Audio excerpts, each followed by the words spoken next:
All right. um, Ah, Uncle Jide, how's yes. everything going? All right, thank you. Fine, fine. So how do we kick this off? I think that for me, um, what has been very remarkable is, how in the for me, art in contemporary art began really in the 21st century. I've always said I keep coming back to this, and why I say this is because we are still writing it, especially within the context of Africa, because the way we are doing it now, the way the we are participating in that, it's more about what has been written outside the continent. But I always like to remind myself that um, there's a tendency that it takes a different form, or it has a different history and a different way of existing, different core within the continent. And for me, it has always started from that aspect of the collaboration and the collective. So when people ask me, you did this project, this collective project, I don't even see it as collective project. For me, it's like second nature. I remember in 2001, I came into Dolphin Studios. Um, and also that's when you and Akimboda Akimbi will come back from, I think from I don't know if you were living in Nigeria already then. Yeah, I was. Yeah, okay. So we'll have Akimboda Akimbi come from Germany, and many other people. Dolphin Studios and so many other places, the French Cultural Center, were like places of gathering where we exchange. No one kept their ideas to themselves, and it was so vibrant, the discussions. And I always say that this is something that I miss these days. If you go to a place like Lagos, I say, where are the conversations happening? Where are people coming together to have these conversations? Because I tell you, it was much more efficient than formal schools. I always say that Nigeria does not have any formal photography school. Yet, for every time we have been to taking part in the Bamako Festival of Photography, up until the last one in 2019, Nigerians have always won an award from there. So where is that coming from? Yeah. And I So, think it's really rooted in this collaborative. so, so what I find really interesting in what you're saying is that I think that it's clear that those relate the story I told about Power Jekere. Mm-hmm. It was this exact same kind of interaction between him and Erabo Emokpai. Somebody who does something completely different, he suggests something, plants an idea in your mind. So it's photographers talking to musicians, talking to different kind of creative people that takes people off in various directions. And so you can see without those kinds of relationships, we wouldn't have seen the hairstyle work would never have been produced. And it's not that anybody sat down and said to him, do this. Mm-hmm. But it's in the general interaction of people that you plant ideas that germinate and grow and people move in their directions. But one thing in listening to your presentation earlier that struck me was when you spoke about Festac and you said that it was amazing, the kind of issues that were raised during Festac and that many of the things that you thought about later had been spoken about and Well, once again, reaching back into history, each sort of generation of people have their own challenges. And whatever was discussed, spoken about, ideas were put forward at a time like Festac, clearly did not reach very many people, clearly are stuck in an archive somewhere, and therefore of no use to anybody. Therefore, the reimagining of things, the coming of things that you spoke about with your friends in Paris, that now a connection with what had already been done only provides a platform for you to do your part, which is probably going to disseminate it and one day make it take root in the way that that First Act didn't. So everybody has, I think, their role. Everybody has, but it's just important to perhaps save some time by looking around and see what already has been done. And then you probably have more efficient tools. It may be a more receptive time, it may be a less receptive time, but it is these, I think, connections which are based on an idea of what we are. We are, I mean, you walking into Dolphin Studios, you talk about, you may have been interested in photography, but of the people who you met, the impressions, I'm sure that your relationship with Bode Akimbi was not, until today, is not based on the fact that he exposes black and white film very well, or that he composes in a particular way. But it is more based on, even the work he produced reflects a humanity. So even if you had met him as doing something else, there would have been an affinity, which I think is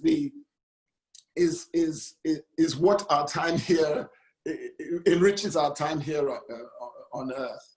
And talking about that again, I think that it's interesting you brought this up, because just a while ago you were talking about Okereke's work and the tenacity and the discipline that he brought to it, where he worked on it until I remember in 2009 when I coordinated the first ever exchange project between my school and the Fine Art School of Paris, bringing the students from there to Lagos, Yabatech, and then bringing to Yabatech. We visited his studio, and what was very striking is that in that small studio, he brought out his negatives, and it was, my goodness, I haven't seen, it was like an education. Like, even we are all coming from Paris, right? Fine Art School, we're all photography students. And everyone was just like, wow, look at sort of like the discipline with, the way he numbered his negatives. And it's been like that for over many years, And we were asking him why he needed to do that. Yes, he said, well, because he understood like this is important, and that this work is history, and that he is preserving it for posterity. I see the same thing with Akimbode. Lately, I did a film of him because he's having an exhibition. The Gropiusbau here in Berlin is a retrospective, like a survey of his work, 40 years of photographing. And I made a film of him, filming him here in Berlin and in Bamako, because we were there. We were in Bamako in 2019, last year. And I realized that for me, beyond the fact that I have known him since 2002 or 3, it was also because I find myself like every single minute, I found myself like saying to myself, like, I live in history. Like, now, this is it. Like, you can't go anywhere else. Like, there will be a time where we're going to talk about Akimbode, not just about his work or his person, but his approach to photography. 40 years of photographing and carrying the camera every day, that needs to be studied in schools. His way of working, we haven't even started that conversation. He has contributed so much to the history of the medium. That for me is powerful. So when I was filming him, I was saying that my film is, in a way, entering that conversation, collaborating with that idea, not with him. And this for me, I always try to, there is that level of us being, knowing each other and being friends for a long time. But then there is this other level, which I think that it is so important, which is that collaboration we're having is a historical one. We're historicizing something. And I think that for people working today, especially within the context of Africa, and everyone who's, when I say Africa, I also say diaspora, is that it is important to understand our collaboration, our way of being in the collective, beyond, that you like somebody or you don't like somebody, that you are friends with someone. It's important to go beyond that and realize that the person's work, the person's presence, like, Okwuenwunsor once said, you are doing things and then you think, oh, history here, history is, how did he put it again? Like, history is something that you encounter sometime in the future, only for you to realize that you are actually the history. You are living the history. In Invisible Borders in 2012, we said, okay, we started by saying we are telling the story. But then at some point we said, but whose story are we telling? Telling is after the fact. Telling is you have lived it and then you tell. And then we changed it. So on our t-shirts in 2012, it was, we are the story. And that's because we wanted to really be aware and recognize that the history that we are going to sort of like have tomorrow, we are actually articulating it right now. So yeah, I just wanted to say that. Yeah, and I hope that I was clear. The value that I put on human contact is not necessarily, just to say that this person is my friend. Mm-hmm. It's that the contact that you are talking about with Bode is facilitated by a recognition of a common humanity between you guys. Mm-hmm. Because there are many people who along the way who one meets, whom that spark is not ignited. Mm-hmm. Mm-hmm. And so the follow-up that you talk about can't even happen or doesn't even happen. Mm-hmm. And what I find is interesting is because you sometimes, you'll find that just as a strict academic exercise, you engage with a person's work or whatever, but that academic engagement is never has yields the fruit mm-hmm. that the kind of engagement you're talking about does, because mm-hmm. this engagement involves the tiny, not thought about, not mentioned things about how a person works, about why mm-hmm. a person works, mm-hmm. At the close proximity that is afforded mm-hmm. by a recognition between us of our humanity. Mm-hmm, mm-hmm. And talking about humanity again, this is something that I feel like I have come to realize is somewhat unique with I'm doing this podcast right now, right? Called Unkata, where I've been having conversations with artists, who have really dedicated their lives to their work, and I've been doing so for a long time. There's there's a record, there's a track record, there's consistency. And, of course, the first episode was Akimboda Akimbi, followed by Bonaventure, the curator here in Berlin, and then Jihan Etahiri from Egypt, and then Otobong Nkanga, then followed by Lolo Veleko from South Africa, and all these people. One thing that you find out is that what I find interesting is that you talk about humanity, but that humanity is like almost at the center, is inscribed in the work itself, the way they work. Their work cannot be separated from their life. Someone like Akimbode has carried his camera every single day that I've known him for the past how many years. Like, to photograph is not something that he drops his camera and then picks up later. It is part of his way of being in the world. And I think that there is something about that. Even Pao Jekere, you just mentioned, even you, many people who are really like the foundation of this artistic practice of the 21st century are working from that place. That it's almost like it's a calling, that is more, it's not so much about, it's only when we come to say the West that we begin to say, oh, I studied this, I studied that, and I have to do. But I think that, listen to Otto Bong's conversation on the podcast. She tells you it began with her mom telling her when she was 15 that you can be anything. I tell you, the mom said you can just, fly. Like I've dreamt of you in colors.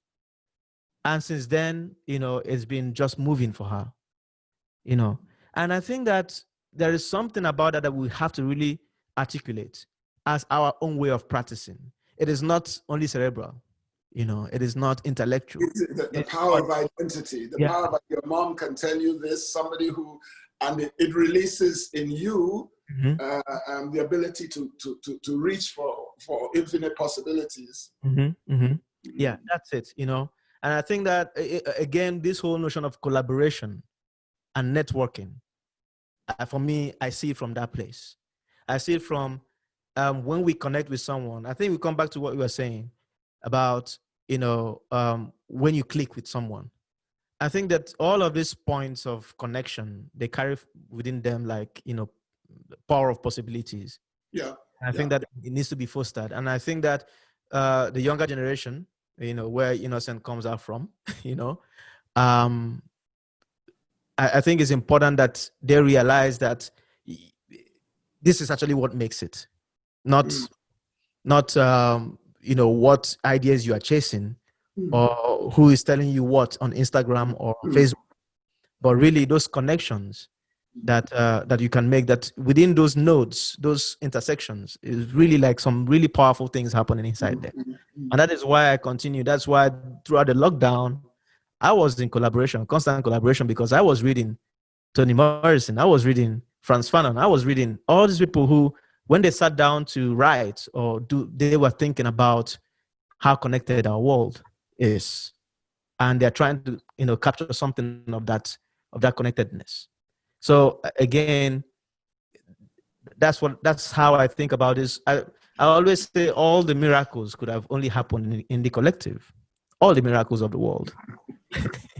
Yeah. But in this sense that, I don't know. Innocent, do we still have time?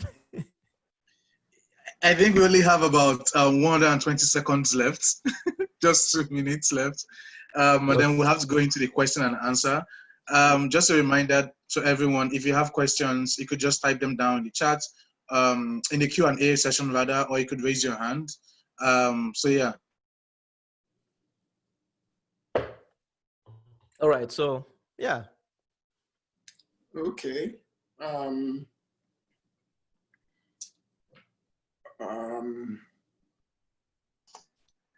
I guess we'll just wait for the question. Yeah. We're watching the time. Okay. Yeah, we basically just let that 120 seconds, like literally just counted down. Thank you very much, Ngujide. Thank you very much, Emeka. This is quite interesting for me and quite important. So first, before I go on, just to announce to everyone, so we have a survey form that we've posted to the chat. Please kindly take out a couple of minutes to fill it. It's going to help us with planning for the future. This is the last of a 2-day program, but this is not the last of the drill. This is just the beginning, literally, just like we're just getting started. This is going to help us with planning for the future and planning future events. Thank you very much. So Ngujide and Emeka, thank you so much. I remember I mentioned this to you, Emeka, recently. One of the, I think actually the third time we met, because the first time we met was in 2012 in Ife. Yeah, so actually the third time we met, we had a conversation about history also, about history studies.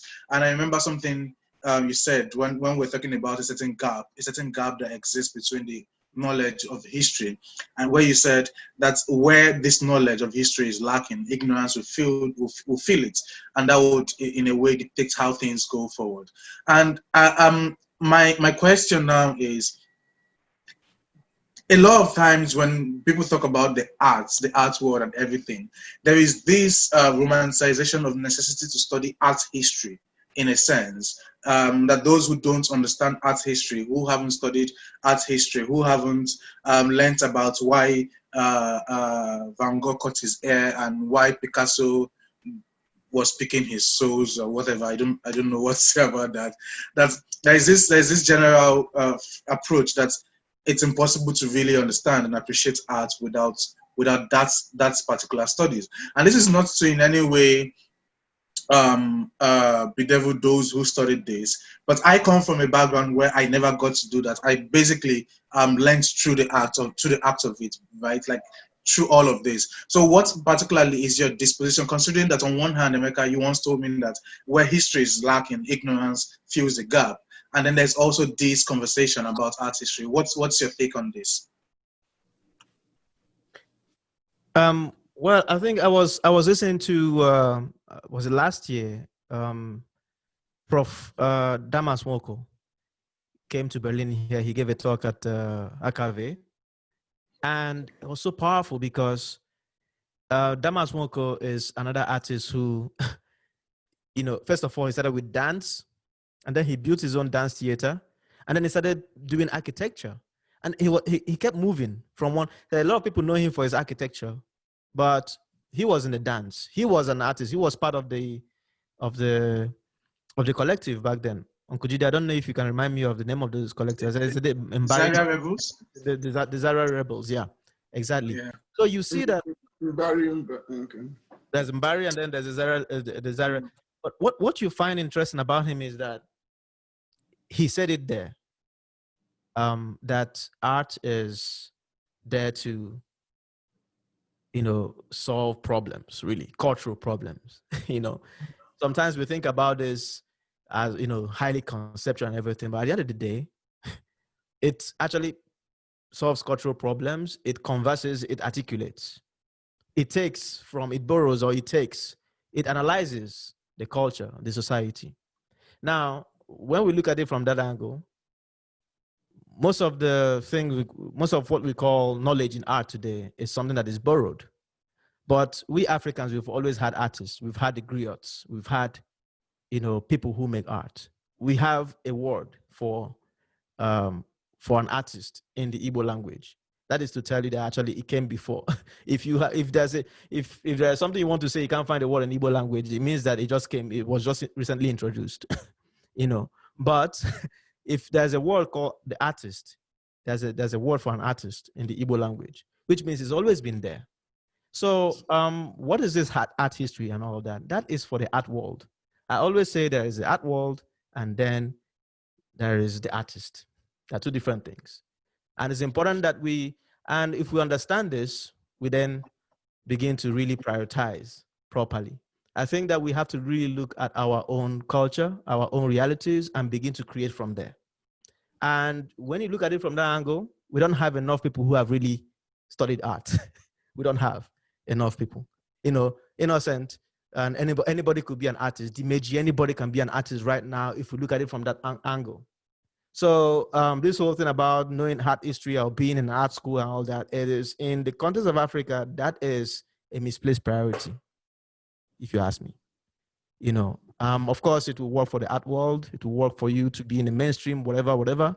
But to really be part of the conversation in the 21st century of saying we are going to have a specific practice or push the envelope or move away from that esoteric confine of an art world that is, shored up by, Western hegemony, then that is completely a misplaced priority. Yeah. So that's when you come to this ignorance filling up again, yeah, I think that for me, to answer that a little bit, I think that for me, the way it shows up every day, more and more, is this what I call, or what, during a conversation I was having with a curator, was called a Christopher Columbus syndrome, where I have discovered I'm the first. I see that more and more in the younger generation today, where they do one thing and it is so important for them to say they are the first. I'm like, on what basis do you say you're the first when you do not have any benefit of hindsight? So how do you say you are the first to do that?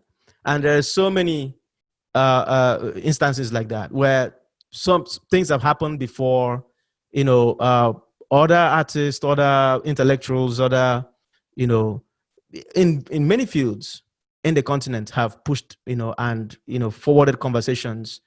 For example, in First Act 77, you will see the exhibition that Prof. David Arajion did, the architect, presented a beautiful exhibition about the architecture, indigenous architecture, African architecture, and African designs.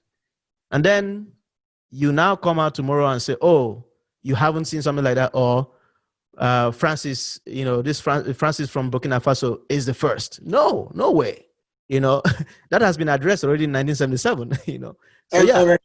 Emeka, I also have always been sort of a little bit uncomfortable with understanding the basis or the value of being the first. Even if you were, what does that mean? If you're I see people say, oh, this person was the first medical doctor to come from Kafanchan. Well, that's just a function of time. They may be a lousy medical doctor. You may end up being the worst. Mm-hmm, mm-hmm. So whereas rather than looking at the content of what you're doing, which is what gives its value, the chronological order in which you appear is just what it is. I mean, the first means absolutely nothing, especially, as you have said, you are likely not. Yeah. Yeah. It's just that you don't know. It's an exhibition of your own, oh, I've never heard of this before, so I must be the first. That's the limitation of your knowledge, is all you're exhibiting. Yeah. And this is, for me, what it prevents is that it prevents us from, again, like I said, historicizing our present moment. And I think this is so important. Making those historical links is so important. Anybody who is playing around with knowledge, with ideas today, who is young, who is feeling, like, okay, I want to sort of like dig deep and all that, or want to come up with new things. Don't assume that it is new. First of all, look for where it has happened within the continent, because it's happened. It's just that, of course, how did Chinua Achebe say it again? That the tale of the hunt of the hunting glorifies the hunter. Usually glorifies the hunter, because of course the hunter tells the story, and we have so many of these instances in the continent. When we travel by road, we encounter so many of these things. You see that in many places, there are places of opacity now. There are dark corners, but these dark corners are spaces of freedom, of new things can happen from there. When we travel by road, we encounter, knowledge is from the roadside, and people saying, look, this has been here for a long time. We went at Ecom, and this man took us through, the monoliths, and was giving us all this ancient, wisdom that is encoded, in those monoliths. And we haven't. But of course, the moment we came back and started Googling about the monoliths, what we saw were writings from some anthropologists in the US. And the first thing that they called it was how phallic it was. Already that was derogatory. But again, will you blame this person? This person is only making his own from his own. But it's just that the problem is that that's the only article we could find, or the first one we could find about the monoliths. He began by saying how phallic it looks. But there's nothing phallic about it if you really understand how those forms and shapes came to be. But of course, now credit to Invisible Borders and Tope, who was a writer on the trip. That was the first thing he addressed. He immediately counteracted that and said, look, this is highly problematic, to begin to even think of this. The first thing you say about this is how phallic it looks. And I think that these are the kind of works that a way of sort of like returning and reimagining, already existing history. And that's one. Then secondly, not assuming that, they are not there, that these things are not there, So, yeah. And then, of course, you're called upon as an artist today to actually engage with your current reality. Yeah. and lay down the markers that the person in ecom did wherever, because that person was dealing with their own current realities, and that's what we're all called to do today. Yeah.